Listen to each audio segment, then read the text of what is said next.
할렐루야. 네, 이 시간 함께 찬송 부르심으로 오늘도 우리 하루의 시작을 하나님 앞에 예배드림으로 함께 올려드리도록 하겠습니다. 우리 찬송가 204장 함께 찬송 부르도록 하겠습니다. 찬송가 204장, 통일 찬송가 379장입니다. 찬송가 204장 함께 찬송 부르도록 하겠습니다. 주의 말씀 듣고서 준행하는 자는 반석 위에 터 닦고 집을 지음 같아. 비가 오고 물 나며 바람 부딪혀도 반석 위에 세운 집 무너지지 않네. 잘 짓고 잘 짓세, 우리 집 잘 짓세. 만세 반석 위에다 우리 집 잘 짓세. 주의 말씀 듣고도 행치 않는 자는 모래 위에 터 닦고 집을 지음 같아. 비가 오고 물 나며 바람 부딪힐 때 모래 위에 세운 집 크게 무너지네. 잘 짓고 잘 짓세, 우리 집 잘 짓세. 만세 반석 위에다 우리 집 잘 짓세.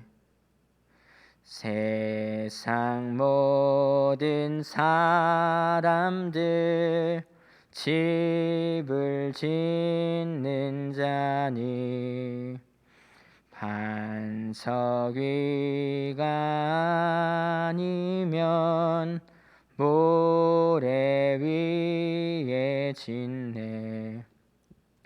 우리 구주 오셔서 지은 상을 줄 때 세운 공로 따라서 영영이 상벌 주리.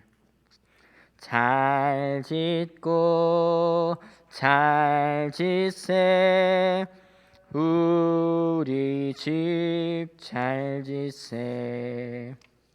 만세 반석 위에다 우리 집 잘 짓세. 아멘. 이 시간 함께 기도하도록 하겠습니다. 사랑의 하나님, 감사합니다. 죄 많은 저희들에게 구원의 은혜를 베풀어 주셔서 오늘도 하나님께 이렇게 함께 예배드릴 수 있도록 주님 인도하여 주시니 감사드립니다. 오늘도 함께 드리는 이 예배를 통하여 저희들이 하나님의 말씀과 또 연합되게 하시고 기도하며 주님과 소통하고 또 우리 아버지의 뜻을 분별할 수 있도록 주님 인도하여 주시옵소서. 오늘도 주님과 동행하는 삶을 살게 하시고 우리의 삶 가운데 하나님께서 함께 하신다는 그 믿음의 뿌리가 더욱더 깊어지게 하여 주시옵소서. 날마다 우리의 영을 또 새롭게 하시며 주의 길로 인도하실 줄 믿사오며 거룩하신 예수님의 이름으로 기도드립니다. 아멘. 네. 오늘 함께 나누실 말씀은 누가복음 6장 46절에서 49절까지 말씀입니다. 누가복음 6장 46절에서 49절까지 말씀입니다. 제가 가진 성경으로는 신약성경 100페이지에 있습니다.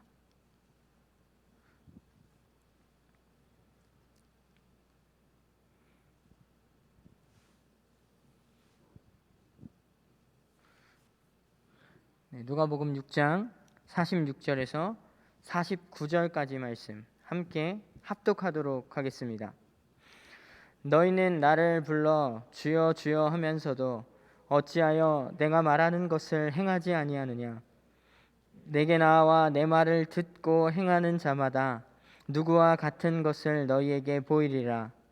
집을 짓되 깊이 파고 주추를 반석 위에 놓은 사람과 같으니 큰 물이 나서 탕류가 그 집에 부딪히되 잘 지었기 때문에 능히 요동하지 못하게 하였거니와 듣고 행하지 아니하는 자는 주추 없이 흙 위에 집을 지은 사람과 같으니 탕류가 부딪힘에 집이 곧 무너져 파괴됨이 심하니라 하시니라. 아멘. 사순절 25번째 묵상. 오늘 우리에게 던져진 영적인 질문은 어찌하여 내가 말하는 것을 행하지 아니하느냐입니다.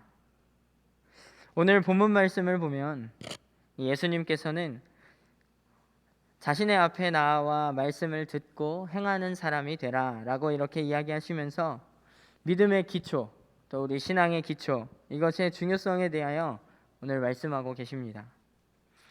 예수님은 오늘 이 두 사람을 예로 들면서 이야기하십니다. 이 두 사람은 각기 자신의 집을 건축하였습니다.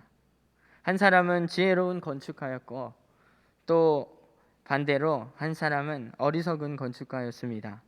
한 사람은 집을 짓되 땅을 깊이 파고 주추를 반석 위에 놓았지만 다른 한 사람은 주추 없이 흙 위에 집을 지었습니다. 저희들이 너무나도 잘 알고 있는 비유의 말씀이시죠. 예수님은 이렇듯 두 사람의 집을 비교하고 계십니다. 같은 이제 이야기를 기록하고 있는 이 마태복음 7장 말씀을 보면요, 거기에서는 예수님께 나와 말씀을 듣고 행하는 사람은 지혜로운 사람이 지은 집과 같고 예수님에게 나와 말씀은 들었지만 행하지 않는 사람은 어리석은 사람이 지은 집과 같다라고 하셨습니다. 오늘 이 본문을 가지고 또 한번 깊이 이렇게 생각해 보니 또 살펴보니 지혜로운 사람과 어리석은 사람, 다시 말해서 반석 위에 집을 지은 사람과 모래 위에 집을 지은 사람, 이 두 사람은 같은 점도 있지만 굉장히 다른 점도 있었습니다. 두 사람이 집을 지었다는 점에 있어서는 같은 점이죠. 공통점이죠. 사실 집을 짓는다는 것은 간단한 일은 아닌 것 같습니다. 이 집이라는 것은 누구에게나 가장 필요한 의식주 중에 하나이죠. 그리고 그 집에서 이 의식주를 다 해결하기도 하죠. 때문에 누구나 남편과 아내 그리고 자식들과 함께 살고 싶은 좋은 집, 그런 좋은 집을 건축하고 싶어 할 것입니다. 그래서 집이라는 거 굉장히 잘 지어야 합니다. 그곳에서 직접 생활을 해야 하니까요. 뭐 아름다운 어떤 가구나 전자제품, 뭐 장식품들 이런 거는 그 다음 문제겠죠. 오늘 말씀에 등장한 이 두 사람의 집을 비교해 보면 외형적인 모습은 크게 차이가 없었을 것 같습니다. 거의 비슷했을 수도 있을 것 같아요. 주추를 놓고 땅을 깊이 파고 반석 위에 놓은 집이나 그냥 땅 위에 지은 집이나 겉모습은 크게 달라 보이지 않았을 것 같습니다. 이처럼 좋을 때, 평안할 때, 기쁠 때, 일기가 좋고 기상이 좋을 때에는 사실 별로 큰 차이를 못 느끼는 것 같습니다. 그렇다면 언제 차이가 생길까요? 저희 집 본가가 경기도 안성에 있습니다. 지금 부모님이 살고 계신 집이죠. 제가 어렸을 때만 해도 이 집이 옛날 집 있잖아요. 그 막 아궁이 있고 그 위에 가마솥 있고 막 연탄 보일러 떼고 막 그런 집에서 초등학교 한 저학년 때까지는 살았던 것 같습니다. 뭐 화장실 밖에 있고 막 이런 집. 물론 지금 제가 풍기는 이미지는 약간 도시스럽지만 시골에서 이렇게 메뚜기도 잡아먹고 막 이러면서 어린 시절을 그렇게 보냈던 것 같습니다.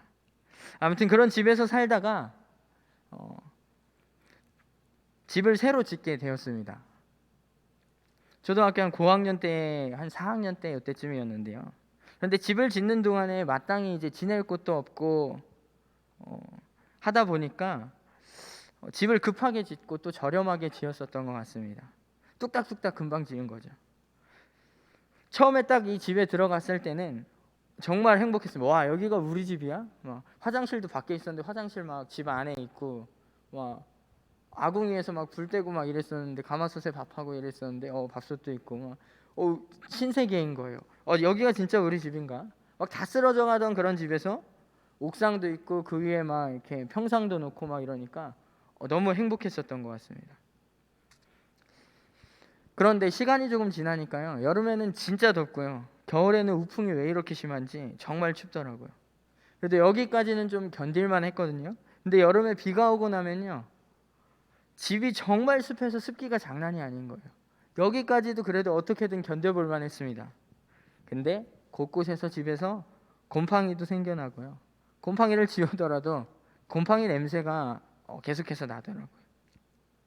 그냥 겉으로 볼 때는 금방 지은 뚝딱뚝딱 지은 집이 굉장히 좋아 보였는데 막상 그 안에서 살아보니까 비가 와보니까 사계절의 이 어려운 환경들, 외부적인 환경들을 다 견디고 지나고 보니까 문제가 하나둘씩 계속해서 생겨나더라고요. 이처럼 오늘 본문에 나오는 두 사람이 지은 집은 물론 좋을 때에는 뭐 별로 차이가 없어 보입니다. 겉모습은 그냥 다 좋아 보입니다. 그러나 이 지혜로운 사람이 집을 지으면서 땅을 깊이 파고 주치를 놓을 때 참 오랫동안 집을 짓습니다. 반석이 나올 때까지 파고 들어가서 주치를 놓으려고 하니까 보통 힘든 일이 아니었을 것입니다. 이 지혜로운 사람은 아직도 이제 기초공사를 하고 있는데 어리석은 사람은 아마 집을 거의 다 지었을 것 같아요. 금방 뚝딱뚝딱 지었을 뿐 아니라 이 어리석은 사람의 집도 겉으로 보기에는 굉장히 좋아 보였을 것입니다. 그럴듯해 보였을 것입니다. 반대로 지혜로운 사람은 고집스럽게 땅을 깊이 파고 반석이 나올 때까지 파고 들어가니까 기초공사 비용도 많이 들고 시간도 많이 들고 인력도 많이 들고 굉장히 오랜 시간이 걸렸을 것입니다. 그렇게 완성된 이 두 집의 진가는 언제 드러납니까? 마태복음 7장 말씀을 보면요. 이렇게 기록되어 있습니다. 비가 내리고 창수가 나고 홍수가 나고 바람이 불어 그 집에 부딪힘에 무너져 그 무너짐이 심하였다 라고 기록되어 있습니다. 비가 오고 홍수가 나며 어려움이 찾아오면 비로소 그 집의 진가가 드러나게 되어 있는 것입니다. 이와 마찬가지로 우리는 모두 다 신앙의 집을 건축하며 살아가는 사람들입니다. 신앙이라는 것은 가져도 그만이고 없어도 그만인 것이 결코 아니겠죠. 신앙생활을 취미 삼아 오락 삼아서 가지는 것이 아니라 마치 숨 쉬는 것과 같이 생명과 같은 필수적인 것입니다. 그런데 우리의 이 신앙생활이라는 것에는 생각보다 의외로 외형적인 모습들이 아주 많이 있는 것 같습니다. 예를 들어서 우리가 오랫동안 믿었다, 오랫동안 신앙생활을 했다, 교회를 다녔다 라는 것도 하나의 어떻게 보면 우리의 외형적인 모습 중에 그냥 한 부분일 수 있겠지요. 우리는 실제로 이러한 어떤 외형적인 모습들에 사실 많은 관심을 가지고 있는 것 같습니다. 오랫동안 신앙생활을 했다는 것, 이것은 그냥 외형적인 모습입니다. 그것을 보고서 그 사람의 신앙을 평가하거나 이야기할 수는 없겠지요. 마찬가지로 우리가 어떤 직분을 가지고 있다라는 것, 교회 생활에 익숙한 것, 뭐 교회에서 어떤 행사를 할 때 사회도 잘 보는 것, 회의도 잘 진행하고 기도도 아주 멋있게 잘 하는 것. 그러나 그런 것들은 그 사람의 성숙한 어떤 속사람을 우리가 그냥 판단할 수 있는 부분은 아닙니다. 그냥 겉으로 보여지는 것일 뿐이죠. 자, 우리 오늘 본문 말씀 46절 말씀 다시 한번 함께 읽어보도록 하겠습니다. 네, 누가복음 6장 46절 말씀 함께 읽도록 하겠습니다. 너희는 나를 불러 주여 주여 하면서도 어찌하여 내가 말하는 것을 행하지 아니하느냐. 네, 이어서 또 성경 구절 함께 읽어볼 텐데요. 마태복음 7장 21절에서 23절 말씀입니다. 네, 앞에 준비된 화면을 보시면서 함께 읽으면 될 것 같습니다. 마태복음 7장 21절에서 23절까지 말씀입니다. 함께 읽겠습니다. 나더러 주여 주여 하는 자마다 다 천국에 들어갈 것이 아니요 다만 하늘에 계신 내 아버지의 뜻대로 행하는 자라야 들어가리라. 그날에 많은 사람이 나더러 이르되 주여 주여 우리가 주의 이름으로 선지자 노릇하며 주의 이름으로 귀신을 쫓아내며 주의 이름으로 많은 권능을 행하지 아니하였나이까 하리니 그때에 내가 그들에게 밝히 말하되 내가 너희를 도무지 알지 못하니 불법을 행하는 자들아 내게서 떠나가라 하리라. 아멘.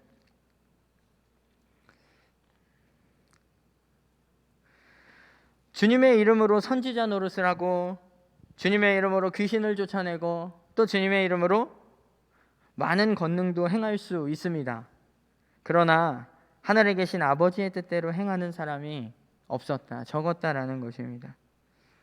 우리는 평생을 신앙의 집을 건축하며 살아가는 사람들입니다. 오늘 말씀을 보니 예수님의 말씀을 듣고 행하는 자는 땅을 깊이 파고 주추를 반석 위에 놓은 사람과 같다고 합니다. 그런 사람이 비가 오고 바람이 불어도 흔들리지 않는다는 것입니다. 누구든지 예수님께 나와 말씀을 듣고 행하는 사람, 말씀대로 살아가는 사람, 그 주님이 중심으로 생각하는 사람, 주님의 말씀이 곧 그 사람의 가치관이 되고 주님의 말씀이 길이 되는 사람, 주님으로 충만한 사람이 되어야 한다고 이야기하는 것입니다. 그래야, 그렇게 신앙의 기초가 잘 되어 있어야 우리의 삶이 어떠한 죄의 유혹과 또 어려움이 찾아오더라도, 인생에 피할 수 없는 아픔과 절망의 순간들이 우리 가운데 찾아올지라도, 내 앞에 펼쳐질지라도 하나님의 말씀의 반석 위에 든든히 서 있다면 우리의 신앙이 결코 흔들리지 아니할 줄 믿습니다. 예수님이 나의 주인이시고 나의 하나님이시며 나의 살아가는 이유가 되시고 나의 가치관이고 예수님 때문에 살아가고 예수님 때문에 죽을 수 있어야 하는 줄 믿습니다. 어느 누가 나의 신앙을 알아준다고 해서, 내 믿음 생활하는 모습을 알아준다고 하여서 우쭐거릴 것도 없고, 또 그 누구가 나의 이 봉사와 헌신, 나의 신앙생활의 모습들, 이것을 알아주지 않는다고 해서 실망할 것도 없습니다. 내가 알고 우리 주님이 알고 우리 하나님이 아시기 때문입니다. 근데 무엇을 더 바라겠습니까? 우리는 그저 하루하루를 그 하나님께서 주시는 그 은혜로 살아가고 늘 주님과 소통하며 그 주님의 말씀을 묵상하고 어떻게 하면 주님이 원하시는 삶을 살아갈 수 있을까? 날마다 그분의 도우심을 구하면서 살아가야 하는 줄 믿습니다. 우리는 쉽게 신앙의 집을 지으려는 그런 어떤 유혹에서 벗어나야 합니다. 쉽게 지으면 그만큼 또 쉽게 무너지기 때문입니다. 어찌하여 내가 말하는 것을 행하지 아니하느냐? 참 쉽지 않죠. 하나님의 말씀대로 온전히 살아간다는 건 정말 어려운 것 같습니다. 그럼에도 불구하고 우리의 인생은 하나님의 말씀을 듣고 그 말씀대로 행하는 삶이 되어야 하는 줄 믿습니다. 하나님의 말씀을 듣는 것 중요하지요. 믿음은 들음에서 난다라고 하였거든요. 그러나 더욱더 중요한 것은 그 들은 말씀을 그대로 삶에서 살아내는 것인 줄 믿습니다. 오늘 예수님께서 강조하신 말씀이 바로 이 행하는 삶입니다. 예수님께서는 이 말씀을 읽고 듣고 그것을 행하는 사람이 복이 있다라고 하셨습니다. 인생이라는 집을 잘 짓고 이 신앙이라는 집을 잘 지을 수 있도록 우리의 삶이 온통 하나님의 말씀으로 가득하길 소망합니다. 그런 의미에서 코로나와 함께 살아가는 이 시대에 우리 등마룻교회는 또 한 주간의 영적인 루틴을 따라서 이 사순절 기간을 하나님의 말씀 안에서 그 은혜 안에서 살아내려고 날마다 몸부림치고 있는 줄 믿습니다. 어떤 신앙의 외형적인 겉모습을 가꾸려고 우리가 애쓰는 것이 아니라 정말 하나님과 나와의 이 바른 관계를 세우는 일에 힘쓰는 저와 우리 모든 성도님들이 되시길 간절히 소망합니다. 우리 시간 함께 기도하도록 하겠습니다.